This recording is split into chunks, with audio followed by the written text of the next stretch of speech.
Our guest today is a pediatrician and a owner of a 200-child preschool and an author of many books, including The Toddler Brain, Nurture the Skills Today That Will Shape Your Child's Tomorrow, The Surprising Science Behind Your Child's Development from Birth to Age 5. Dr. Laura Jana, thank you very much for coming. It's a real pleasure that you're able to join me today and have this talk. Oh, it's great to join you. I'm looking forward to the conversation. Yes, great. So I thought it would be good if we could really get into the key skills and I guess find out how you came across that category of skills and just explain them briefly and just love to learn more about the key skills. Yeah. Sure. So as you mentioned, I am a pediatrician, but I'm not what people think of as just the typical pediatrician, because while I did see patients in a pediatric practice, I also got involved in a lot of things that went beyond just what, sort of the healthcare side of pediatrics. I worked a lot with parents. I wrote parenting content and parenting books and parenting media. And I also, as you mentioned, owned a 200-student educational childcare center. And really my focus is on children, wherever they might be. So pediatric office being one of those places. In that work, across all those areas having to do with children, part of my focus started becoming younger and younger. Not because I don't like older children. I always say I like them when they get older, and I like them when they're not children anymore. Yeah. But the focus being on, as we learn more about the early brain science, about how to really help children get off to a great start in life, more likely to be successful, whatever your definition of success is, the earlier we start, the better. And for a lot of people, and you may know this, you have young children, but this idea, again, my goal was not to put any pressure on new parents, but rather recognize that when you're reading books and cooing and playing and talking to babies, that is a really critical period of time. And those things, those interactions are literally connecting neurons in the developing brain. So I haven't gotten to the key skill question yet, but that's fine. Yeah. That's where I was coming. Yeah, that's wonderful. Yeah, you talk time and time again, like it's easier to stop a bad habit from emerging than to change it after. But then also there's that furious period of growth at the beginning of life. Exactly. Really so you just captured two really important concepts. One is, we know this intuitively, starting early is better. When you want a good habit, you want to introduce it really early on. And if you don't want your child to have a bad habit, like having to have ice cream before bed every night or sleeping in their own bed or whatever it might be that you don't want to have happen, it's better to not start it in the first place or really deal with it early as opposed to letting it just go on. So focusing early on that sense. But now what I told people is the brain science caught up, right? And we know a whole lot more about what's going on in the baby brain, which is why I put in the title, The Surprising Science, which is, it's not just cute and fun and, warm and fuzzy to play with babies, but it actually is sort of the equivalent of a college professor interacting with a 20-year-old, right? There's a lot going on there. And so my goal in looking at the key skills was, I thought, how am I going to get people to understand, not just parents, but get people who are helping to invest in programs and support families in this work? How do we get them to understand how important this is? And it occurred to me in today's world that everybody wants to talk about jobs, workforce, skills, those sorts of things. So what I said was, there are all these skills that everyone in today's world is focusing on. Communication, collaboration, teamwork, adaptability, resilience, grit, perseverance. Everywhere I go in the world, I hear people talking about these skills, okay? And I said, good, let's talk about skills. And now I'm going to show you what those skills look like in the first 5 years when they're developing. Now we have common interest. But the other point I make, and this is exactly where key skills came from, was everybody called those skills, that list of skills I just said, soft, non-cognitive, or other skills, right? Because there's that sort of what I called in the book, what I kind of coined as IQ skills. And those are those sort of hard skills, the reading, writing, arithmetic-like skills. And I keep telling people, still important, right? I'm not saying that those are not important, but it's almost been that that's where all our focus has been.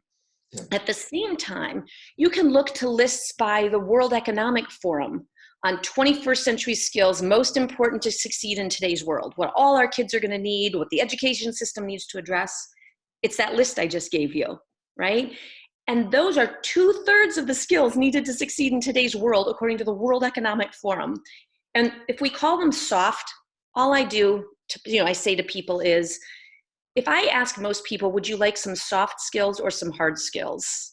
They want hard skills, right? Nobody believes in soft. I was going to be a neurosurgeon. Yeah. I majored in cellular molecular biology, and everybody gets really impressed by those things. Yeah. If I say that I'm really good with babies and I write books for 2- and 3-year-olds, they think I'm just a nice person, right? So soft really kind of undervalues the skills. Yeah. Non-cognitive means it's not related to the brain, and we know it's absolutely related to complex functioning in the brain. And that left us with the word other. And I always joke with people, I say, if you ever want to convince someone something is important, don't call it other. So I literally set out on a mission to figure out a word to call these skills that everybody in the world is talking about. Yeah.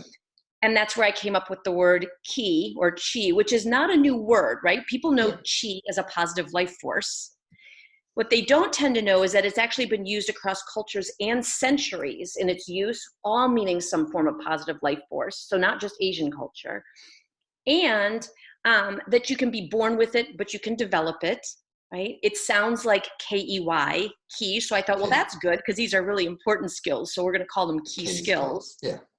And because I wanted to make sure that people didn't think I was saying that reading, writing, arithmetic isn't important anymore, I tell people they're the complement to the IQ skills, right? IQ and QI. And as we look at whole child development, this is the sort of that complementary set of skills that were sort of overlooked. Yeah. You say here towards the end of the book, in a Google generation where the facts are at our fingertips, we need to put these facts to work in new and clever ways. It's no longer about information memorization and execution. It's about imagination and creativity and innovation. We talk about collaboration and social skills there. Yeah. It just seems to me that a major development in today, where the book talks about, is that reading, writing, and arithmetic aren't at the forefront of what people value anymore, and that the key skills that really seem to be taking over. You're actually going straight for topics that are really important, and what you just hit on is something that I use in every talk I give when I'm explaining, because here's what I think. I've spent an awful lot of time where I'm talking to parents of very young children. And if I start talking about the World Economic Forum and all these things, right? Who's got time for that? We're doing clothing and crying and car seats and days. And so to try to condense why are these skills so important into a very short space, right? Like just give me a little bit of attention for parents who are very busy. What I tell people is everyone can see that the world is changing, right? In large part because of technology, it's changing faster than it has before. And it's very clear that we're all globally connected, right? You and I having this conversation makes it very clear we're globally connected. But along with that, which comes all sorts of potential, means that we have to be able to connect with others in a very complex world, right? Across cultures and languages and continents and all these things. And so in that context, I say, it makes sense what skills become important. So to your point, which is what I referenced in the book, which is I tell people in the 1980s, I was doing my medical training and I was really good at memorizing information, which made me really smart in medical school in the 1980s. Now I tell people, I say, do you have one of these, right?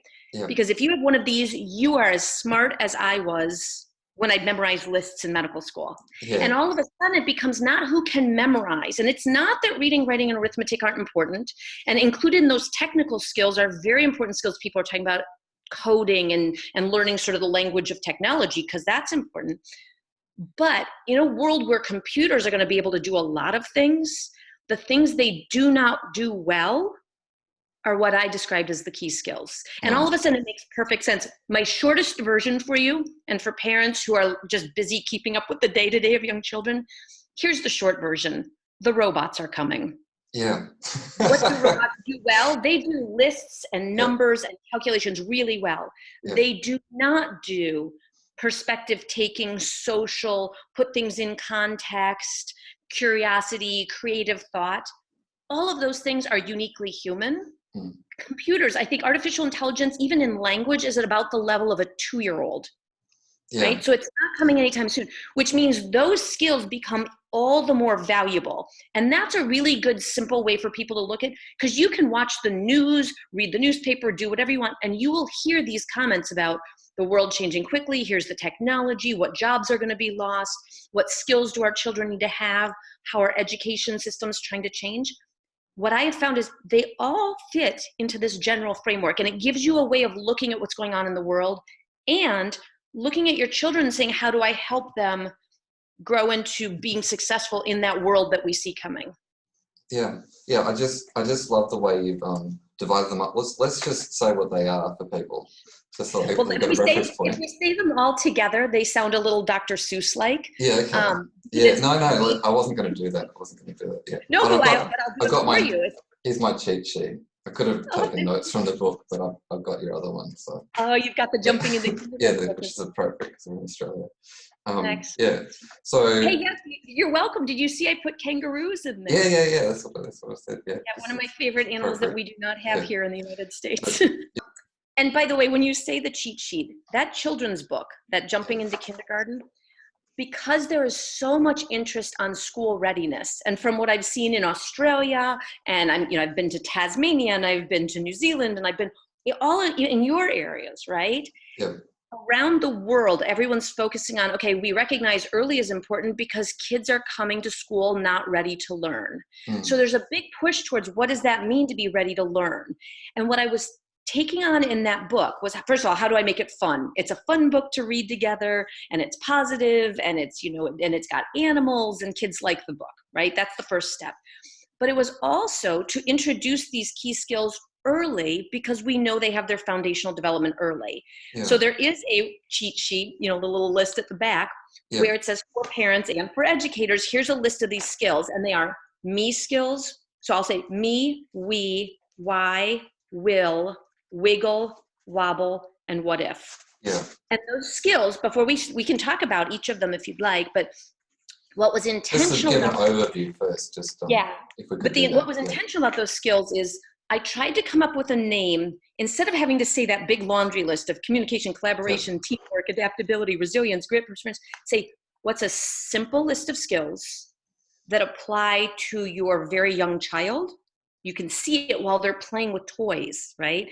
And at the same time, is language that makes perfect sense in the business world, in sort of the adult world that we're in, because all of a sudden we realize we're talking about shared interests, right? Common goals. So did you want me to go through the skills, just the overview? I just thought it'd be good if we just say what they are first, and then which you've done very well. I'll do that for you. Just because we're using Zoom. I'm using Zoom for the first time, people. So the camera's only on us when you talk. So just to show people, that's the cheat sheet I call Jumping into Kindergarten. And that's to read with your kids. And then there's the one for you, the toddler brain. Okay. So to me, I just trying to get my head around. It's not difficult to get your head around it, but what's in common with them? I realized towards the end of the book, there's the me skills and we skills, and that's basically dealing with your inner and outer reality together with other people. So the me skills are like, I'd like you to talk further about this if you can, Laura, but just to give an overview. So the me skills are about self-awareness and mindfulness, self-control. The we skills are people skills and communicating and sharing and playing well. And then there's curiosity, which are the why skills. So if you take those together, that's like what is there in the world around you, your inside and outside world. And then there's will, the will skills, which is self-motivation and drive. And so wiggle, and wiggle is just restlessness and wanting to interact with the world around you. And then wobble skills, which is the just nourishing your what's the word, like but your confidence, but your willingness to try things and risk failure. And if you take those ones together, that's really about agency, isn't it? So will, wiggle, and wobble are about agency. So you've got the reality, agency, and finally the what if skills, and that's dreaming and creativity. So, and you say, you know, the Lord of the Rings, the one ring to rule them all, the one key skill to rule them all would be the what if skill. That's what it's all for. That's the one that pulls them all together, because it's all about dreaming and innovation. That's what we need in the world and tomorrow. More than reading. We still need reading, writing, and arithmetic, but it's the innovation that the robots don't have. So yeah, so I'd love to get into each one of them. We'll see how we go for time. But how's that overview? Well, I have to tell you, I'm very impressed because, you know, for a lot of this, when I sit by myself and I'm writing these things, I'm trying to figure out how to convey to people this much bigger picture. And it's so nice to hear you, because you really captured the essence of what I was trying to accomplish with the skills. And you had some interesting ways of putting them together that I haven't done, but you are right on the mark, right? So why don't we start with the me skills? And you gave a summary, but me skills, and again, they were meant to be intuitive. You don't have to memorize a list. You don't have to go look up the definition, because once you get the concept, right? Me skills being self-awareness, self-control, impulse control, and then focus and attention, right? So I would say it's being in control of your own thoughts, feelings, and actions. All right?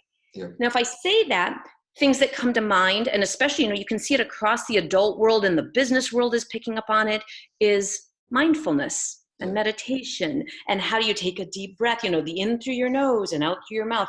All of those things, if you think about it, are really sort of getting yourself sort of more centered, being in control of your thoughts and your feelings and your actions.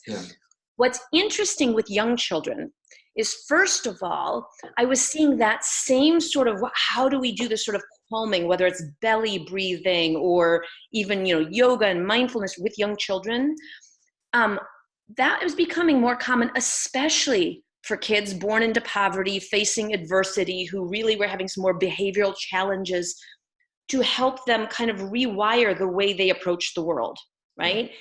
And it's being found to be very effective. But for all children, just normal child development, what we know is that something like impulse control, and the example I often use for impulse control is biting. Now, I would like to think that the United States is not the only country where 2-year-olds bite each other. I mean, I would like to, because it'd be nice if nobody else did. But because what was common in those earliest years is hitting, biting, screaming, laying down on the floor, crying and kicking, all of those things are examples of a very young child's lack of impulse control, right? Because as an adult, most of us can think of times where we would like to lay down and throw a fit, but we don't. Especially when they're doing it too.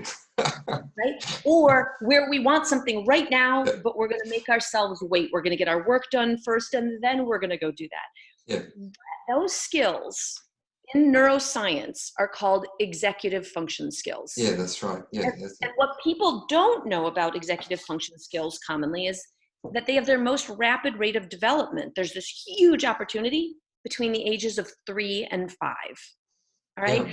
So when you look at helping teach kids how to be more in control of their behavior, somewhere between the ages of 2 and 5, that sets them up really well for future.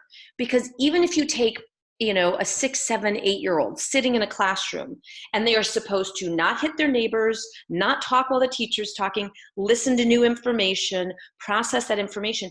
If they don't have that basic self-control, it's hard to do all the rest of that. So me skills are the first of the skills, and they really should have their most rapid rate of development between the ages of 3 and 5. So that's why I made it number 1. To go with the me skills are, like, as you said, that's sort of the inner self. And then there's outward facing towards the world, which is exactly why I divided them the way I did, are we skills, because those are people skills. So and it takes some me skills to interact with other people, because if I want something and you want something at the same time, it takes some degree of self-control for me to say, well, what would you like? And if you want it first, I should let you, because otherwise you might be upset. Now I'm thinking about what you want and how you feel. Those are we skills. but it takes some self-control to do it. So that's where, so we skills, I typically describe the words that you hear all the time: empathy, perspective taking, communication, collaboration, teamwork. Okay. And getting back to the big picture world discussion, in a globally complex world where we have to deal with people who are not our neighbors and they're not exactly like us, and we're dealing in big problems and issues and challenges that we can't solve all by ourselves, right? Yeah. You there, me here, we can't solve problems on the internet, infectious diseases all by ourselves, right? Then it becomes all the more important. It's always been important to get along with other people, but it's all the more important to understand, have empathy, all those things. And so what I make the point of is, we know these are preschool skills, right? Yeah.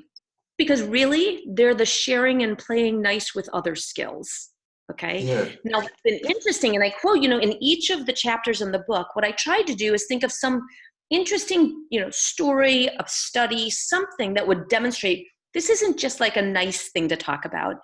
In the case of we skills, some of my colleagues here, because I've got my faculty appointment at Penn State University, and one of my colleagues in this group of researchers discovered in 25-year outcome study of hundreds of children, close to 1,000 children, and they looked at outcomes based on how well those children, I always say, shared and played nice with each other in kindergarten. What you see is that it is predictive. Those skills, those we skills, are predictive of future life outcomes like graduation from high school, job attainment, earnings at age 25, staying away from drugs, less teen pregnancy, less interaction with the juvenile justice system. And we're talking about sharing and playing nice with others in kindergarten. Yeah. So we know that those skills are more important than, it used to be, when I sent my 3 kids to kindergarten, I wanted them to play nice with other kids just because I didn't want to be the parent whose kids were like hitting everybody and not being nice. But there are much bigger picture implications for helping kids develop those skills very early on. So the me skills and the we skills, by the way, for context, because I usually group those two together, is because I know that the two of them together form the formal definition of emotional intelligence. Yeah, that's which right. Yep. Everyone's talking about, right? I mean, there's articles written in Harvard Business Review about emotional intelligence, the 2 hottest words in corporate America, right? Yeah.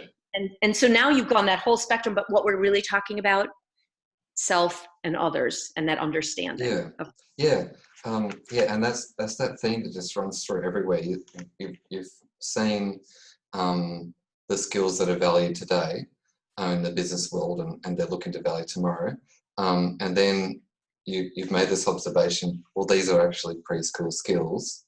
And I love that the experiment you referred to, which is the spaghetti tower. The spaghetti tower. They would you like to sell? It? Yeah. They give these groups of people 20 spaghetti sticks, like a few, I don't know how many meters of string it is, but there's quite a bit of string. Well, I can't tell you because my brain doesn't work as well in meters, but that's okay. What, yards? Do you use yards? And I think it's basically equivalent to yard and a meter, isn't it? Yeah, feet. Use feet, don't you? Yeah. Are you going to quiz me on that? I'm sorry. So and the aim is to create a tower that can hold a marshmallow.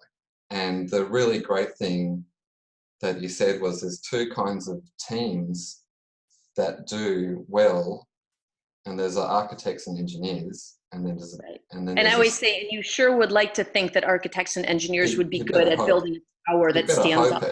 Yeah, they go into uni for college or whatever, uni for years. Right. And then there's a CEO, as long as they have an assistant to help them. And then the preschoolers do just as well as the rest of them, because they're good at failing. In fact, the kindergartners in that when they ran that test, so basically, and it's worth pointing out that it's dried spaghetti, right? It's not, And basically, it's do whatever you want as a team, but you have 18 minutes to build a freestanding tower, right? You let go, it needs to stand up. And they're the big marshmallows, the heavier ones that you have to put one at the top of the structure, okay? what happened is they did it with recent law school graduates, recent business school graduates. They had all these teams, and they do terribly on this test. Yeah. Right? Like more than half the teams don't even have a freestanding tower at the end of 18 minutes. Not even this tall, right? Just not at all. You've already described clearly architects and engineers who study angles and tension and how do you get something to stand and what are all the issues. So great, they do well. Kindergartners actually beat out CEOs unless the CEOs had admins on their team. And there's a couple take-home points from that study besides just being entertaining, right? What they found when they looked at how the kids did this is that as adults, we start to have very preconceived notions about what we should or shouldn't do, how we should do something. No, we can't do this. We should do that. Well, no, that won't work. And so we do a lot of that. And what was found in those initial studies of this marshmallow spaghetti challenge was, on average, most teams would not even start to actually try to build the tower until about 17 minutes into the 18 minutes. And then it's a hurry up and quick try to do it, and half of them fall over and they don't get it. What kindergartners do differently, and it's sort of, this is where the bigger picture message comes through really clearly, is they're not afraid to try new things. And this gets to this imagination, creativity, not being afraid to fail. So they'll try something, doesn't work, try something new, doesn't work, try something new, doesn't work. And on average, they would try 5 times in that 18-minute stretch. And they would usually be the team with the tallest freestanding structure at the end of the contest. And so the point there is, I say, think how much time, money, and effort we put into law school graduates, business school graduates, CEOs of companies. What are we training out of them that they had that we know is valuable when they were 5 years old? Because the 5-year-olds are losing it by the time they get through all of that training. And that's where, now that you've already kind of listed the key skills, there's the curiosity. There is the asking lots of questions about how does the world work, which is the why skills. Will is motivation. The first time it falls over, you don't quit. And that's also, again, you touch on wobble skills, but wobble skills are intelligent risk-taking and the ability to fail and adapt. And what I tell people about those skills in particular, those are the skills that from the business world I hear are the most valuable, because in a very rapidly changing world, or in a world of innovation where it's never been done before, so you're all but guaranteed that you're going to fail, right? Because you don't know that it's going to work, and you have to try new things until you get it to work. Having the ability to keep going, right? The will skills, the motivation, and the wobble skills. You meet obstacles, it doesn't go right, you fail, and you keep trying, are what is most valued in terms of skill sets. And somehow that marshmallow spaghetti challenge shows we lose it. The kids are great at it when they're 5, and we train it out of them by the time they finish their, law school training. So so that's one of my favorite ones too. And it's a very fun activity to do. I mean, my kids are all in college now, but when they were young, I would have done that with them just for a fun Saturday afternoon. Like, let's see what we can do with these, marshmallow, pieces of spaghetti and some string. I put the book down for a minute, just thinking triangles. Okay. I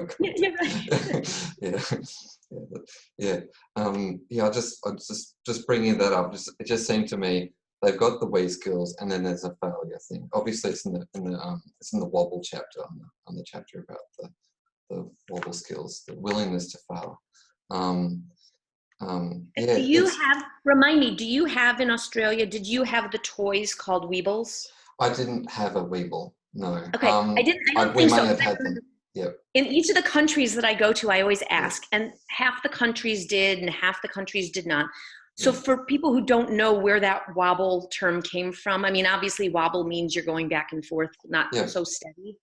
But Weebles were toys that were created in the United States, but they were internationally popular. And they were egg-shaped, and they were weighted at the bottom. So like, imagine an egg standing up because it's got a weight at the bottom on the inside. And you'd paint a little face on it like they had characters. And you could push it, and it would wobble back and forth, but it would never tip all the way over because it had the weight in the bottom. And the tagline, the marketing slogan, so one of the ones that stuck in my generation, everyone in the United States knows this slogan because it was so popular, is called Weebles Wobble, but they don't fall down. Yeah, it sounds familiar. I'm trying to think of intelligent risk-taking. Like, it's not go ride your bike without a bike helmet, don't wear a seatbelt. That's not intelligent risk-taking, that's just risk-taking, right? But intelligent risk-taking is letting kids try something, have it not go right, have them think through what could you do differently and try it again, because that's where the real learning takes place.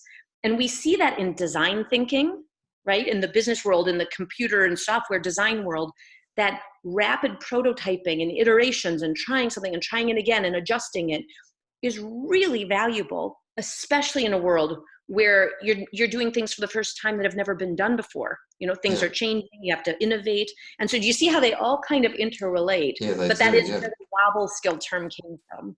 Yeah, that's right. Yeah, Weebles Wobble. We should get a photo of that and put it up there. So one thing I don't want to do is gloss over, not glossing over them, but just to say what is it we can do? So we've covered me skills and we skills pretty well there. What is it we can do in those first 5 years to really bring that out? You've got, you've got a great appendix here. I shouldn't answer your question for you, Laura, but you've already done it here. So you've got Laura, Dr. Jana has provided an appendix with reading all about it, a key collection for kids. And what we've got here is a list of books that go over the me and we skills and the other key skills, aren't they? But they've got all different books talking about feelings and that kind of thing. But what can we do? So we've got reading books. Well, what's feelings. You're bringing the question around to what I tried really hard to do, because again, having spent 25 years now as a pediatrician, working with parents, writing children's books, it was really hard for me to say, I'm going to talk about the great big world and what's going on in the world in 21st century and artificial intelligence and the robots are coming, when I know that parents go, yes, what should I do with my children, right? So in each chapter for each of the skills, I did talk about, here's what you can do to help kind of nurture those skills and what you should avoid so you don't squelch the ones that are there, right? Like kids naturally. But bringing up, the reason I put a list of books in the back was not because those were the best books on each skill. In fact, what I wanted people to be able to do is, now that you hear these skills, right? And most people, after hearing them once or twice, can, remember most of them, right? Me, we, why, will, wiggle, wobble, what if, right? But even if they can't remember the names, if I say wobble skills, you now remember, like you have a feeling of what it means. You don't have to look up the definition. And even more important, you can see it while your children are doing it. So if your child is trying to stack blocks, the biggest block at the bottom and then going up to the smallest block at the top, but you see them start with the smallest block first, right? Or one of the smaller blocks. You and I both know that it's not going to work because the biggest block is not going to. Instead of telling your child that, having them try to figure it out and say, well, what are you going to do next? Or if it topples over, let them try to figure it out. And what you see is they'll keep trying, and the learning is so much greater with that sort of thing. You also mentioned books, and the point of books was So I'll just say, so that's something you can do to nurture the wobble skills, is to let them experience the failure and the learning. If you don't experience failure, then you don't have the lessons from it. But also, that is an absolute necessary skill. So it's hard as a parent to watch your child fail at anything, right? Like we want our kids to succeed. Like that's what makes us good parents.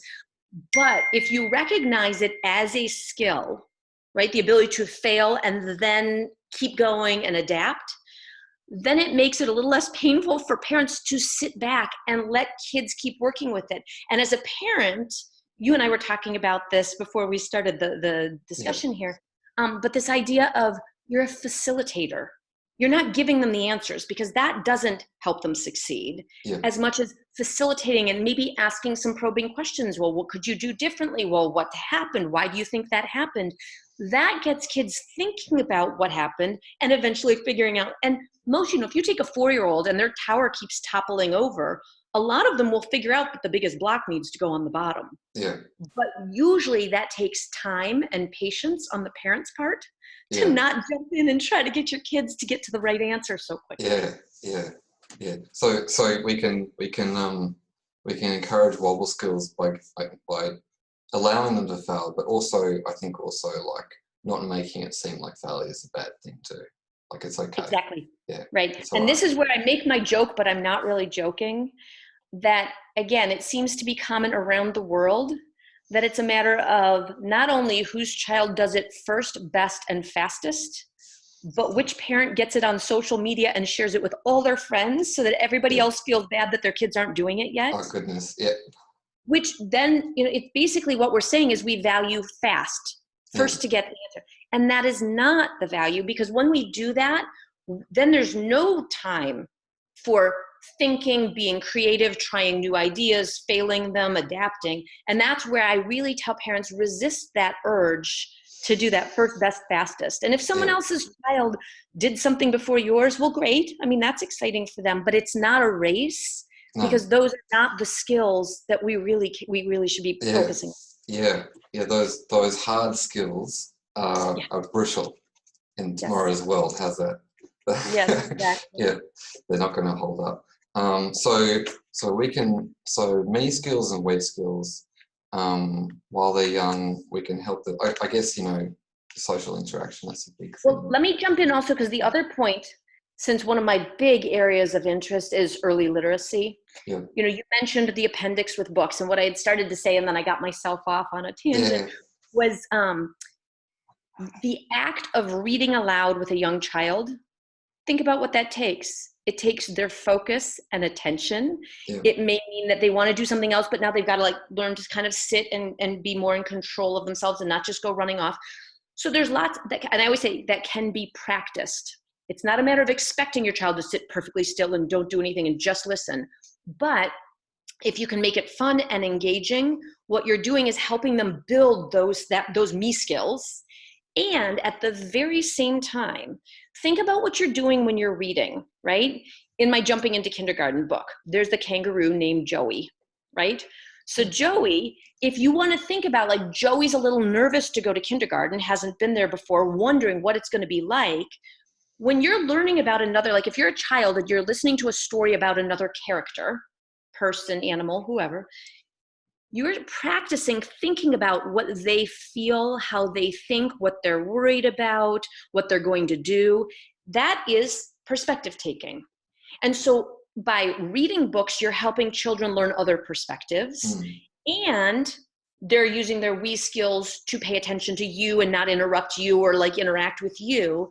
And you as a parent, there are some very specific things you can do to build those skills by doing things like saying, well, what do you think this character's thinking? Yeah. What do you think? Well, how do you think they feel? What do you think they're going to do next? Because that's making a child start to flex those muscles in their brain that let them think what somebody else thinks and feels, not just what they think and feel. Yeah. I mean, that's wonderful.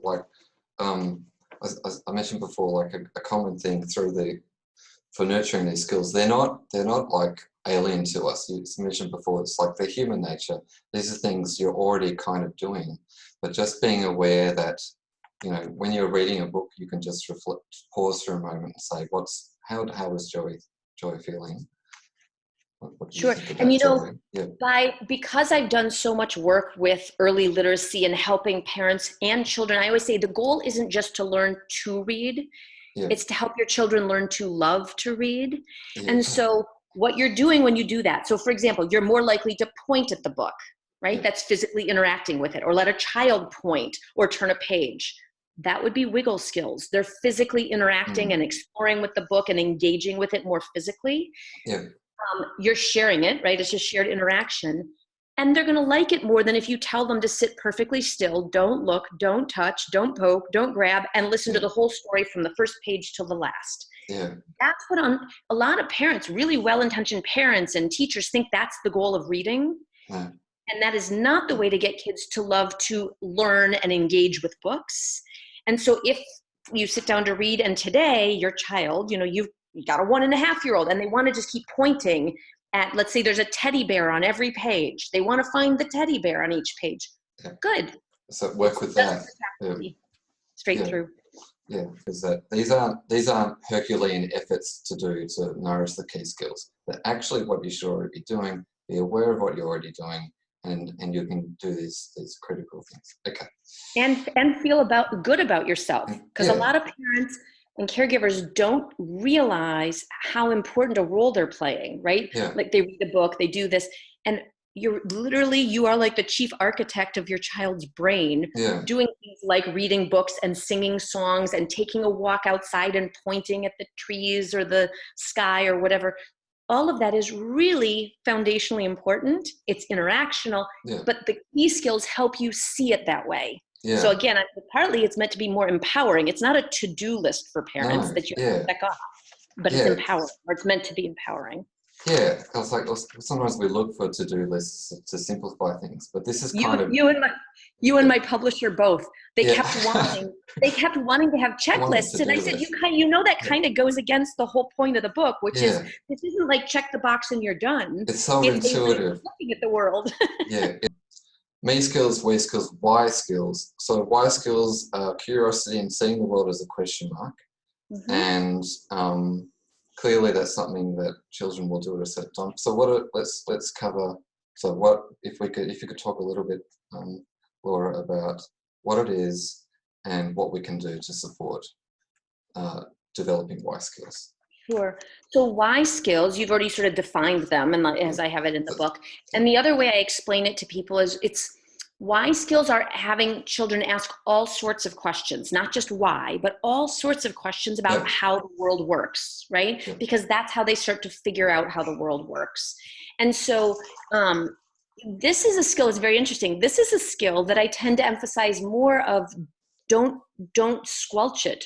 Don't suppress that. Because if you think about 2-year-olds and 3-year-olds, they ask a whole lot of questions, right? People do studies about 100 questions an hour kind of thing. Yeah. And what you find, what was striking and amusing in the business world, there are all sorts of high-level executive training programs that were all based on the original one called the 5 Whys. I think it was Nissan or Toyota, but it was international. And then it was Lean and Six Sigma and all these corporate training programs that are really popular, cost a lot of money, to teach executives to say, something happens at in business, on an assembly line, whatever, producing something. And you say, why did that happen? What went wrong? And then you get the answer. And then you say, well, why did that happen? And then they say it. And then you say, well, why did that happen? And that way you get to the root cause of problems. And my first thought when I heard about it was, are you kidding me? Why would we have to pay corporate executives, pay a whole lot of money to train corporate executives when kids do it naturally? And the answer is that if we're not careful, we either provide the answers for kids and instead of letting them be curious and try to figure out answers, or we have set in our mind, either as a parent or as a teacher, what we want to accomplish, and kids asking lots of questions gets in the way of that. And so this is a reminder to us as adults not to suppress it. Now, you can teach kids how to do it sort of in a socially acceptable way so that you're not interrupting continuously, or that you let someone else finish a thought without asking 100 questions. Yeah. But remembering that curiosity and that drive to try to figure things out and figure out how the world works is a really valuable one. And for very young children, what I tell people is this: you can start nurturing that skill with babies, because even though they can't ask you questions, right? So first of all, if they point, that's a way of, a toddler's asking you a question, like, what is that? Even if they can't say it yet. But you can model asking in questions. So again, this idea of books, you'll see I talk about reading books in every chapter. When you're reading a book to a young child, and one who's not verbal yet, all you have to do is, instead of just racing through to get through every page and every word in order, you can stop and go, well, look at that. Why do you think this? Or, and then you go, oh, and then you can answer the question. Yeah. You're modeling the thought process of asking questions and engaging in the subject matter. Yeah, modeling. Yeah, so each of these skills, so there's things you can do for each of them, and there's don't squelch them, and then things you can do to kind of encourage them. Yes. And modeling, and that's one of them. You got it. Yeah. listening. There's things. There's two things I remember from the book there. There's like, if you hear a noise, you can say, "Oh, what's that sound?" It's a nice thing to do. And then there was this concept of enculturation. I just wanted to mention that. It's like you say, it's as if growing up, you get this message: stop questioning, just do it by the rules, get on with things, you'll be okay. And that's something people learn, but it's really not a good thing to do. This Exactly, enculturation. which is where we see things like that marshmallow spaghetti challenge. Say, over time, what is it, even if it's not explicit, but it's just sort of in our culture, in our sort of day-to-day habits, that we do it without. This way, what you can see it more clearly. And then sometimes you say, it's not the time for questions right now, but you also take questions that you otherwise might have just thought were a little bit more of a nuisance. So you're really getting the point of what I was trying to capture with the skills, which was, once you know them, I always say, once you learn them, you can't unlearn them.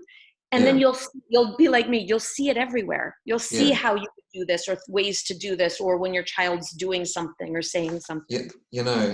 And then there was this quote from someone that said, "There's in the book, the successful person is the child that survives." Yeah, the creative adult is the child that survives. There you go. So I don't remember. Yeah, the creative adult. So that's what we need to do. We need to help these children survive their childhood. Right. That's what it seems survive. like. And again, I'd like to think it's not even just survive. I've spent a lot of time on car seats and bike helmets and, managing. I mean, not physically. I mean, they're emotionally. But what I'm struck by is, you don't even need to know what my definition of success is, right? If yours is that your child's going to grow up and be successful in business, great, it works in that context. But if your definition of success is that you have a contributing member of society who's kind and generous, works there too. And in fact, it works for health outcomes.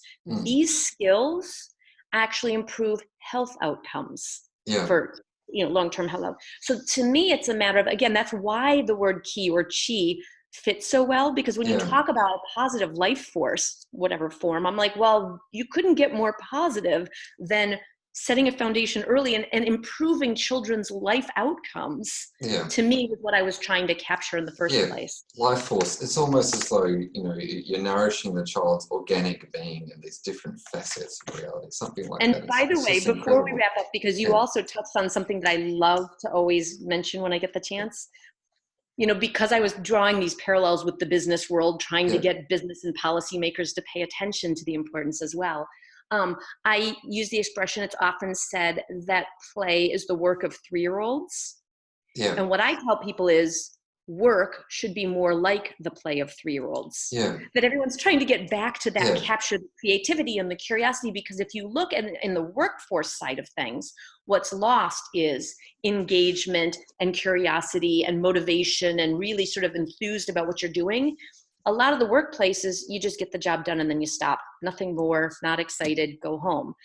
Whereas now, the business world's trying to get back to that 3-year-old love of learning, which would be the why skills and the, we and work together and be curious about the world. So that's why I say it's not a matter of just play is the work of 3-year-olds, which it is, but a huge amount of learning is done through play. In fact, probably the best learning is done through play. And that's true for adults too. When you get on a team and you try to solve a task together, even if it's a game, you feel like you know those people better, you're motivated, people will play for 12 hours. You wouldn't do that for work, but you'll do that because that, again, work should be more like the play of 3-year-olds. Exactly, Okay. So why skills? So listening to sounds is an example, but we talked about that. Will skills, self-motivation and drive as distinct, and I'll just see if I can give a brief synopsis and then you can really go into greater depth. So self-motivation drive. So you've got extrinsic rewards, which are so the carrot and the stick. But then there are ways for us. The true motivation is when you value something for its own sake, or what you call intrinsic motivation. And so if you could just elaborate a bit about that, Laura, and then tell us what we can do to nurture that. And I touched on will skills when we were talking also about wobble skills, like building a tower, keeping going, really being motivated to accomplish something. So those are the will skills. And what you've done is what I did in the book, which is, but I point out there are two types of motivation. One, which in the business world, people use the example of the carrot and the stick, right? You want a horse to go forward, pulling a carriage, and you give them a carrot if they do a good job, and you hit them with a stick if they don't, right? Yeah, so someone else in the business world, actions. That's a common expression. And what that kind of, I'm going to give you a reward if you get it right, and I'm going to punish you if you get it wrong. That kind of motivation, right? That's extrinsic. Something outside of you is motivating you to do something or not do something. Works very well for industrial sort of assembly line tasks. Yeah, when you're really alienated from the value of what it is that you're doing. When you're alienated from the value, when you're making widgets and you just need to make 5 more an hour and now you'll get paid more, that works well. What it does not work well for is creative and, sort of tasks that require critical thinking and creativity. And in fact, it actually does the opposite. And what people have found, and again, there's lots of studies in adults, you probably saw because I referenced it in the toddler brain, but lots of studies in adults showing, in fact, if you take an activity, and I always use the example from my own family of cleaning the house. My kids were going to learn how to clean the house. We were not going to hire someone to do it because I wanted them to do it. But what we would do, we'd turn the music on, we'd clean the house. My husband and I are both physicians. We were very busy, but I said, we are going to do this. We're going to make time. We'll do it. And it was actually kind of fun, right? Turn on the radio and people are vacuuming and picking things up and running up the stairs. And then we thought, well, we'll tie this to giving the kids an allowance, right? Which would be a reward. Quickly, my 3 children decided they were going to divide the tasks into 3 different, columns. They each had their own responsibilities. And then they'd start negotiating. If somebody spilled on the kitchen counter, they'd say, well, first of all, that's not my job. That's my brother's job to clean that up, right? Or I'm not going to clean it up today because we clean on Saturdays. And then it was can I clean on Sunday because I was going to clean this, but I want to go to a friend's house. And it became, and they never cleaned anything more than what was on their one column. We used to have fun and get the whole house done in no time. And so this idea that you take away that sense of accomplishment and engagement and just make it fun and get it done. And it's and again, that example holds true across all the studies that have been done. People don't do any more than what they're rewarded for.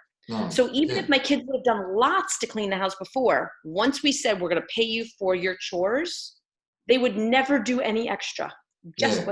It can work in the short run. And I will admit, because again, I'm all about practical parenting and I don't tell people to do things I couldn't do myself. I gave my kids rewards. I did things for short-term benefit. You mentioned that. It's not like, it's not a disaster. You give them M&Ms. But my point is we should be aware of it. Because if you think about how a lot of early childhood, a lot of how parenting is done in early childhood, it's if you do this, I will give you this. If you do this, I will give you that. It may be a gold sticker. It may, sometimes paying kids for good grades. It's if you eat your 3 bites of broccoli, I'll give you your ice cream. There's all this rewards for things, which again has become very common and routine. And then you realize what happened to having them accomplish something and being proud of themselves for doing it. You eat healthy because you want to be healthy. You learn to pee and poop in the potty because you don't want to sit in it, right? Like if that's your reward, as opposed to I'm going to do something that has nothing to do with it, that's going to be the reward. So for will skills, it's really focusing not just on, it's the effort that it takes to get there, right? The motivation that it get there. Not just, again, it's not just the right answer, but the kid who's really worked hard to get there, who does more work than they had to, gets really engaged. That's what and that's what every employer will tell you they want to hire, right? The kid who just keeps going, stacking those red blocks until the biggest one's on the bottom and the smallest one's on the top. You can have a CEO of a Fortune 100 company watch that video of a 4-year-old stacking the red blocks, the big to small blocks, and they invariably will say, well, there's the kid you hire. They keep going, they keep going, they keep going until they get it right. Yeah. So we know it when we see it, but we just have to be careful that we don't take away that inner drive and just make it quicker, easier, and say, I'll pay you if you get the job done, right? Yeah. Or hurry up and get it done and I'll do this. Or if you do this, I'll do that. Yeah. Yeah, but let's not rush. How are you going for time, Laura? I'm still good. And we're almost through. We've done we've been disciplined. Will, and we've done wobble. Yeah. So we really just have wiggle and what if left. Yeah. Okay. Yeah. Cool. Yeah. I was just going to say that actually just links in so well with the wobble, because there's this line: treat those two imposters the same, victory and failure, isn't there? Yeah. If you're valuing the effort for something. Yep. Exactly. The effort. It's not about whether you get it. It's about in some ways, I tried to figure out these really sort of simple ways to break these into the 7 skills, right? The 7 key skills. But will and wobble go together. Yeah. And they do, wobble fits also with resilience, this idea that you're just going to keep trying even if you face obstacles, which can be someone knocks over your tower of red blocks, but it can also be for kids facing a lot of adversity. Right? How is it you keep trying, even though you keep failing and failing, and then you just keep trying? So all the skills are kind of defined. Yeah, learning to enjoy the struggle seems to me just such this valuable thing that you can do. And there's a lot of people who don't do that. If you ever get something like a big job done and then it's over and you feel sad because it's over. Well, in the business, you're hitting on something that in the business world, there's now this sense, what has shifted? It's the process, not the product. Yeah. It's not just getting the right answer. It's not just finishing the project, but it's the process that got you there that is the real learning. And that's a mistake I think as parents we're prone to making, which is we so badly want our kids to be successful, right? Because that's kind of inherent to parenthood. You want the best for your kids, but it's understanding that what's best for them isn't just that they always get the right answer or they get it first or the finished product, but what they learn along the way in the process of getting there. Yeah. Wiggle. So I'm on to wiggle. And a lot of people like to hear an explanation for why I called wiggle skills. Okay. Would you like to? It says here, physical and intellectual restlessness. Yes. So I start out by saying, if you think about young children, the ones who can't sit still are never thought to be skilled, right? That inability to sit still is not thought to be a skill. Well, ADHD kids. Right. And again, I understand that because having had 3 kids in 3.5 years, I know how challenging it can be when they don't sit still and they're getting into everything. That's incredible. Yeah. Right. And then I owned this 200 student childcare center. And I understood that if you have 22-year-olds in a classroom or 4-year-olds in a classroom, it can seem like an anthill, right? They're all over and they're getting into everything. And we tend to focus on order and control and calm. And so what I did was I said, okay, now let's look to the adult world. And if you look, so everybody likes to talk about innovation, right? Innovators and Steve Jobs and all, the brilliant people of the world. If you look across the board, almost every innovator is described as physically restless. Yeah. They want to look, touch, get into the, and explore the world, engage with the world. And I said, if you look at the adult language that we use, spring into action, reach for the stars, there's all these the go-getters, there's all these very active descriptions for what we think is a really positive trait. In young children, it's the exact opposite. It's not seen as positive. Ants in their pants, all of these things that are very negative. Do you remember the Yiddish word? Yes, I know. What it is? You know what? I actually have to always go back and look it up because someone told it to me while I was writing the book. You look it up. I'm not sure if I haven't underlined it. That's all right. Yes, but there is a Yiddish equivalent word for it. It means ants in the pants as well, you say. Yes. And here's the thing. What I said was like schnitzel, it's not schnitzel. it's not schnitzel, but that's something else. Yeah, right. It's but the point being, what we have to realize. Schiltz or something. Yeah, it's something like that. Yeah. I'm sorry. That's okay. What we have to realize is that for all of us, but especially for young children, we learn best about the world by physically interacting with it. Mm. And the younger you are, the more that's true. When you have less ability to talk, discuss, read, the way you interact with the world is how you learn, right? And so the more we tell children, don't look, don't touch, don't poke, don't grab, just sit perfectly still, right? The more that we're limiting their intellectual curiosity in the world. Yeah. So this is where I say, I am not saying that we should let every child run around the room and bounce off the walls. Again, if we're talking true ADHD, right? Hyperactivity can't. Yeah. Those children are not learning anything when they're doing that, right? Yeah. But for some children, you know, myself included, I'll say, I always play with this part of the pen, right? I play with these and I always have some. Yeah. Okay. I break it off sometimes. Yeah. But my point is, I tend to fidget with things. You're doing something. I have a treadmill desk next to, you know, where I'm sitting now. Yeah. I take walking meetings with people. I do better when I'm physically active. Yeah. In fact, when I was writing the toddler brain and I was trying to come up with the key skill framework, and I had all this evidence and all this information, I'm trying to figure out what are simple skills that I could divide it into. Yeah. I went running for about a half an hour, and I came back and I wrote down the 7 key skills. Oh, well done. Yeah. And there is research that shows creative thought is enhanced by physical activity and things. So my point is, we should think about, when is it that we require kids to be perfectly still and don't touch anything? And I always say things like, you know, you hear parents and teachers saying, don't run. And I referenced this in the book. I said, okay, don't run across a busy street or a highway. Don't run across broken glass. But don't run at all means that we're letting our fear of even just falling down or tripping limit a child's ability to interact and be a part of the world.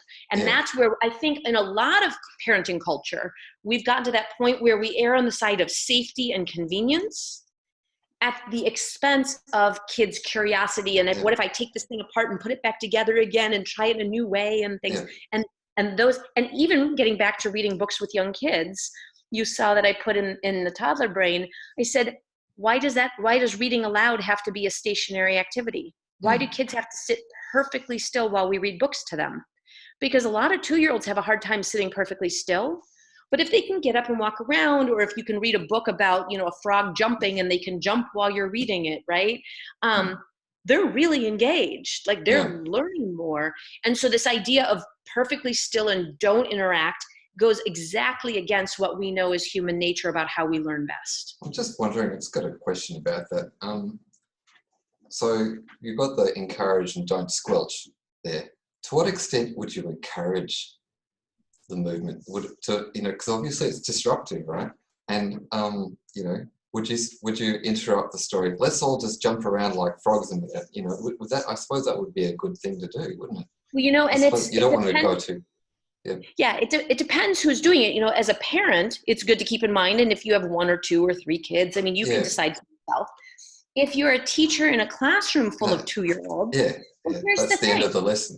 What I tell people is, I mean, you know, because I do a lot in the space of early education and childcare. And on the one hand, it is really good for high quality purposes to have a curriculum that's developmentally appropriate and thought through for young children. But I always say, but at the same time, the younger the child, the less you should focus on sticking to the exact schedule, because that's not how young kids work. And so if I were in a room with a bunch of 2-year-olds and they were all just, they were all having a hard time sitting still, a bunch of them hadn't slept well the night before, their parents dropped them off, say they're not in a good mood, whatever it is. And I realized they're all kind of, you know, can't sit still. I would say, okay, wait, I've got an idea. Let's try something different. Because if they want to be active, but I want to kind of, you know, we're going to do this book thing here, I'd try, yes, I would have the class get up and say, let's jump. What I do find, though, is something as simple as you have a child who can't sit still very well. They just have a hard time. And, you know, here's a group of 4-year-olds sitting in a nice circle, and they're all listening, and they all want to hear the story, start to finish. If you let that child sit in the back and maybe stand up, or they can kind of pace a little bit in the back, or they can be holding something that they can fidget with. A lot of teachers don't even see that as being appropriate. Whereas what that's doing is letting that child do just enough to not be disruptive, but to also then be more engaged. And that's absolutely what we should be doing. Yeah, it's almost like filtering off that excess energy. I'm going to read this a little bit here because I found it so so delightful. Okay, Oh, yeah. people are no longer this is referring to, it says here, people are no longer expected to sit at desks all day, at least in progressive organizations that recognize the value of wiggle. And it's not uncommon to walk into a meeting and find a handful of small, colourful toys or objects strategically placed on the table so that attendees can toss, stack, fiddle, fidget, and otherwise play with them. These manipulatives, as they're called, are not simply set out for entertainment or distraction, but as an intentional effort to keep participants engaged by allowing their bodies to keep moving so that their creative juices keep flowing. So in business meetings, they've got kids' toys that people are just playing with. That's incredible. So so there's just this link between childhood and success in the 21st century. This is what the book's talking about. And wiggle, I think, is just a salient example of that wiggle skills. And obviously the rest of them are critically important. And the we skills kind of temper the wiggle skills, don't they? Understanding not to disrupt others. Keep each other in check. I always say, like I said, it's not letting kids just randomly bounce off the wall. Yeah, you got to respect other people's spaces. The question I like for that one is, instead of, people often say, well, you can help kids work their wiggles out. And that's nice. Except I always say the goal really isn't so much a bad thing. Yeah. It's not just working their wiggles out, but it's helping them put their wiggles to work. Yeah. So you don't want it to be disruptive. You don't want it to be making it so that they or other people can't learn when they're around them. But if you look at it, there are a lot of people who learn a whole lot who do it physically active. They don't really sit still. They don't do it at a desk. They do it while they're walking or doing these things. So that's the real world. And kids who otherwise might not do well at all do really well sometimes with even just a little ability to let them wiggle to physically interact. Yeah. Well, I think we covered wiggle. So we've done wobble. So just to recap on that. So letting them move around when you're doing things with our kids. We do maths. What's the one we do? Right Start Mathematics. With our son. Our daughter's too young, and that's just learning math through math. You say math, don't you? We don't put the S on the end, but that's okay. It makes sense, really. But math is a very good example, because a lot of people think of it as it's a worksheet. And when we don't have that. This program has games that you do. Right. It's games. It's counting steps when you're walking up and down the stairs. It's planting a garden and measuring how tall the plants get. All of that those are all math skills that do not involve a piece of paper tracing numbers, rote memorization, but it's bringing the concept to life. And again, wiggle skills, I think of it as it's in the real world. You're interacting with the real world means you learn better, whether that's learning to count in the context of doing things. By the way, the really kind of poignant example that I've come across internationally is a lot of young children, and the focus on math and numbers, right, is a parent will say to a young child, show Dr. Laura you can count to 20, right? Yeah. You can have a 2-year-old recite that they can count to 20, but there are 4, 5, 6-year-olds, and you say, which is bigger, 5 or 10? And they have no idea. There's no comprehension to it. It's just the rote memorization. They're parroting, By making it real world, interacting with the world, right, and doing it, then you get the real kind of underlying meaning to it as well. Yeah, I like that. Okay, so we've done wobble. I think we talked plenty about wobble. Yes. Failure is okay. I just feel like, you know what? And it's just because you're a pediatrician, it was very comforting. It's a skinned knee. It's okay. Let them run. It's all right. And a little head bump. It's okay. It's okay. Yeah. It's not this. And again, because the wobble skills, one of the things I use to define it is intelligent risk taking. Yeah. It's there's a trade-off, and I say we're not talking about getting rid of bike helmets. We're not talking about risk taking like getting rid of car seats. But for things, if you say don't run because you're afraid that they're going to fall, think how limiting that is in terms of being able to interact with the world, right? Like you really, they can never afford to get hurt or, again, a skinned knee or stubbed toe or something. And so that's where I tell people it is the intelligent risk-taking. And I often, people like this example for the business world. And you may know this because I think I mentioned it in the toddler brain, but do you know what Silicon Valley's unofficial motto is here in the US? It's fail early, fail often, and fail forward. Yeah, fail forward. Yeah. And what I tell people is now think about young children, all right? If for each of the chapters, right, for each of the skills, I talk about the developmental milestones of each skill in early childhood. And so I posed the question in the Wobble skill chapter, if you remember, I don't know if you caught this, but I said, what would be the developmental milestones of wobbling? And then I said, there are none. Because milestones are only successes. And what we get so used to doing. I remember reading that. Yeah. That's right? just like the dark matter of pediatrics, right? Isn't it? So you know it because it's the sound of silence. You know that it's there because there's nothing, right? So it's the flip side. Gestalt imagery. Framework for every chapter, and then I got to the Wobble chapter, and I'm like, but there are none. And I'm like, wait, I'm going to say that. That's the kind of thing I just love. Yeah, that's the kind of thing I just love about this book because it's the flip side of something. Yeah. I just think of Mobius strips, right?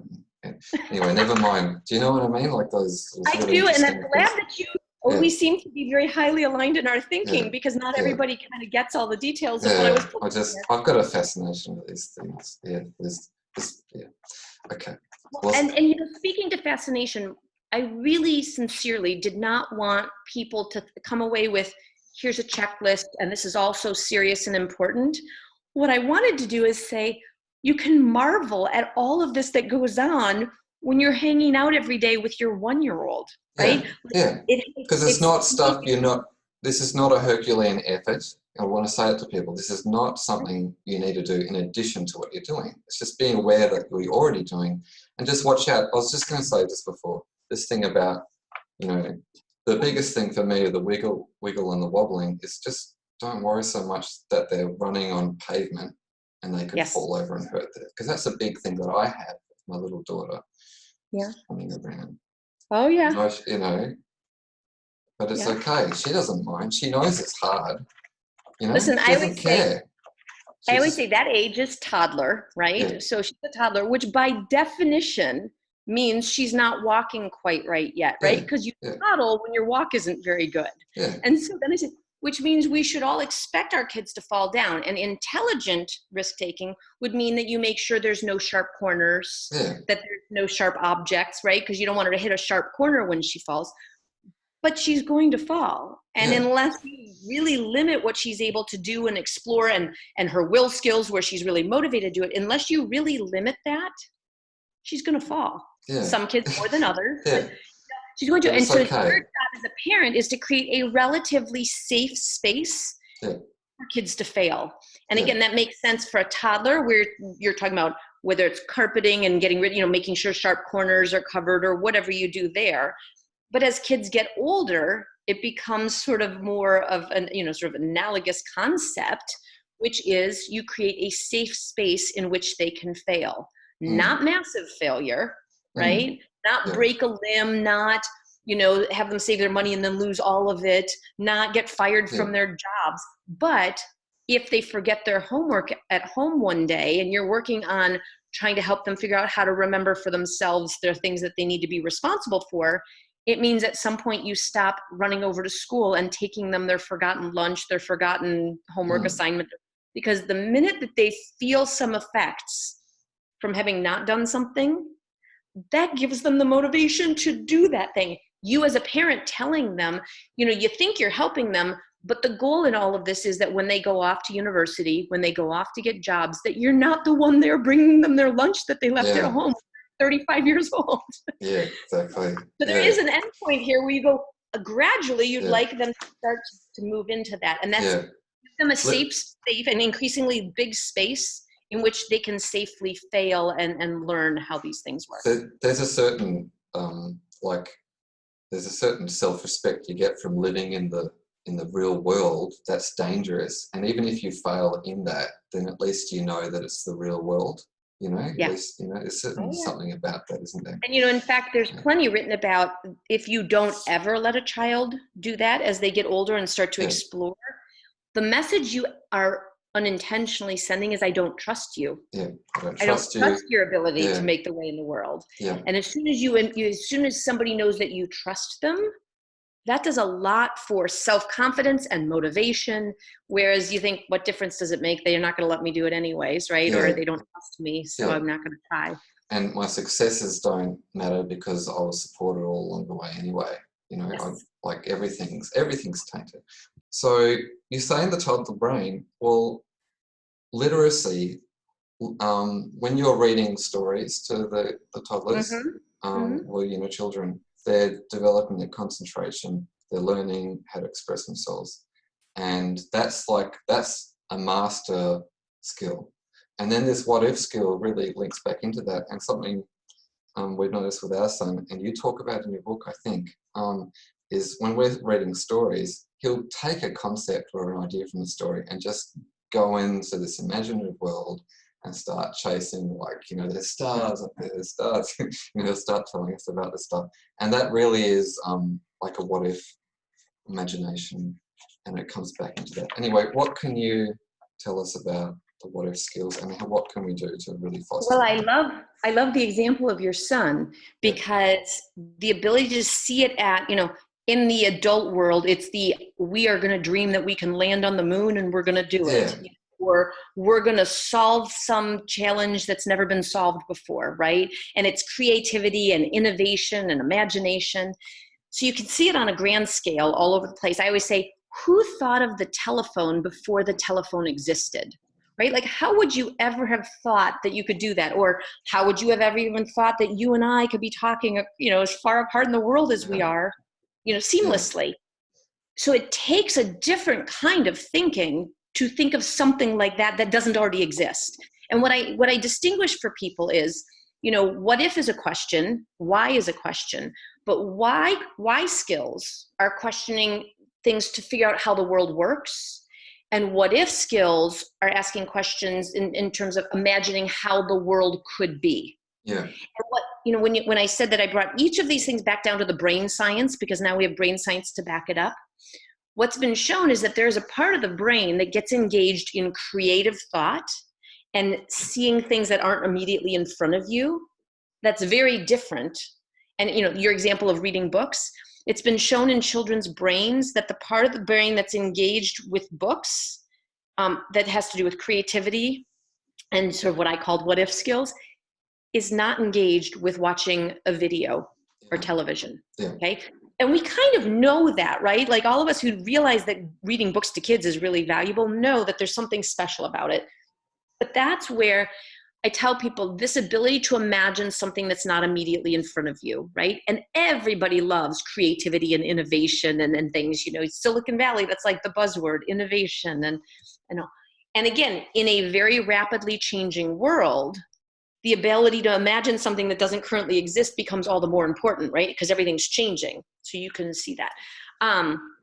But if you'll notice, that's the other thing I defined for what if skills is hope, right? So there's the creativity, imagination, innovation, out of the box thinking.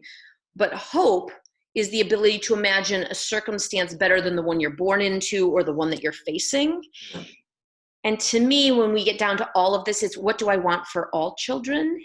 And it's that ability to realize that there's something more, right? That if you believe and you work hard and you've got motivation and you've got wobble skills, that you can envision, if you're trying to create something, you could create it. But if you are facing negative circumstances, that you'd be able to imagine a world better than the one you're facing. And so to me, that gets back to it's for all children, because I want it for your children. I wanted it for my children. But I also then can turn around and say, what does it mean for the children who don't have it? They don't have a caring, responsive adult who's doing these one-on-one interactions with young children that really, literally connects neurons in their brains. And what does it mean for children who don't grow up developing these skills? They don't have a firm foundation when no one, I've given almost 100 talks in the 2 years since my Toddler Brain book came out here in the US. It came out a little bit afterwards in Australia. And no one has questioned that those are the skills that we all care about. Yeah. Educators, parents, the World Bank, right? The annual meeting of the World Bank, and they agreed with me. These are the skills, okay? What does it mean if we know what it takes to develop them? A caring, responsive adult, that they develop very early. First 5 years is critically important development for foundational development of the skills. Yeah. Then we should make sure our children have them, but we should make sure all children have them. So that's sort of how I wrap up all of my discussion, which is, people love imagination and creativity, and, for very basic things parents can do, that's just encouraging kids. Take a story and then have them run with it, like your son does, or dress up play, or imaginary friends, or making up stories together. And again, reading books as opposed to spending that time watching television and video. There's all sorts of things, coloring pictures, that all that kids, when you're coloring a picture, you're creating something that's in your mind that's not there in front of you till you do it. Yeah. So there's lots of very tangible things on creativity for young kids. Yeah. But realizing it's a really important skill that we'd like to cultivate. It's not just a fun side thing before you get serious about your academics. Yeah. It's at the core of it. Yeah. So just coming back to don't squelch, and what we can do to foster, you said foster here too. So they're doing it kind of anyway, but valuing it, really, isn't it? Is it something you can do, just to value it, understand it's not a side thing? You can value it. You can also encourage it, because for young children, there's different kinds of play for young children, and one is completely free play, and that's great. Just let them be, free play. Sometimes they're learning how to interact with each other. They're learning to climb and play and run around. But there's also play where you can sort of give them some prompts, ask some questions. Yeah.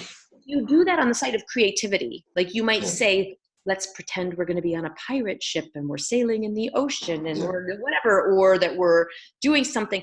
You can give them some framing and then let them be creative with it. But that way you can kind of help elevate the level that they're doing that at. Yeah. So the other thing that tends to get in the way of creativity, aside from extrinsic rewards, is lack of time, standardized tests, those sorts of things, because they have a hard time measuring.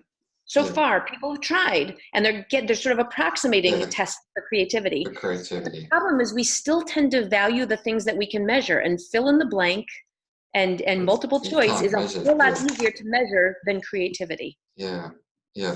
So you said something that just clicked with me. So the why skills, you can basically, nothing's basic, maybe it is. What if skills, you can ask the same kind of questions you would with why skills, can't you? But there's the other element of what you bring to it. Yeah, that's the because, and again, none of these are clearly distinct. But what I was getting at with why skills is, especially young children, when they're asking lots of questions, they're trying to figure out how the world works. Just like when they do things, you set a rule and then they do something and maybe it broke the rule. Yeah. When you hear about parents, you're supposed to be very consistent. If you say don't do something and they do it, then you tell them not to, you take it away, right? You're consistent in your rules because you're helping them figure out the rules of how the world works, right? So you can ask all kinds of questions that help them think about how the world works. But then you can also ask questions that would be more like what if questions.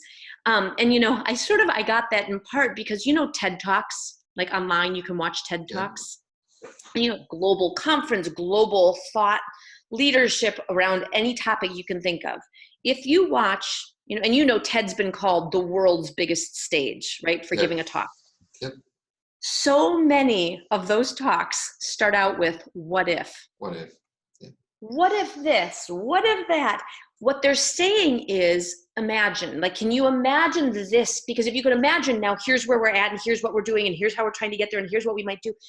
It's that ability to imagine something, and everyone's after it, right? Yeah. I mean, so that's where because I go to the main TED conference and I hear these talks and I watch the videos online. So many of them start with what if, which is I want you to try, and again, trying to make the world a better place. What if this? What if that? We want kids to have that. Even if it's just, what if, there was an elephant that had two heads or was purple or, it doesn't have to be the save the world, land on the moon, cure cancer yet. Yeah, yeah. But this idea that they're not just giving you back what you've given them already. That when they color a picture, it's not just exactly what they saw in the, over here and they copied it over here. That's a different set of skills. It's not like that's not, I dabble in art every now and then. I'm not so good at thinking of my own, but I'm really good at kind of copying someone else. Different kind of skill though. But the ability to imagine something and create things. And so it's a different part of your brain that's engaged, and it's one that we all care about. Yeah, that's it. What if? So there you go. That's it.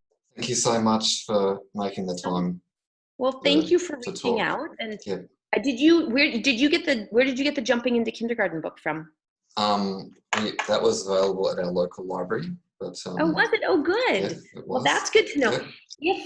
If anybody is interested, that one, my co-author and I have control over getting that to people. And so that one, people can always message me through my website, just my drlaurajana.com. We might be able to put a link to that. Yeah, my co-author, Julia Cook, she's got a website, Julia Cook Online, and she actually does the distribution. She writes lots and lots of books, but she does online distribution, and she'll ship internationally as well. So if it's harder to get, I didn't know if it was readily available there. I know that Toddler Brain is available there. That's actually a really positive message actually for kids.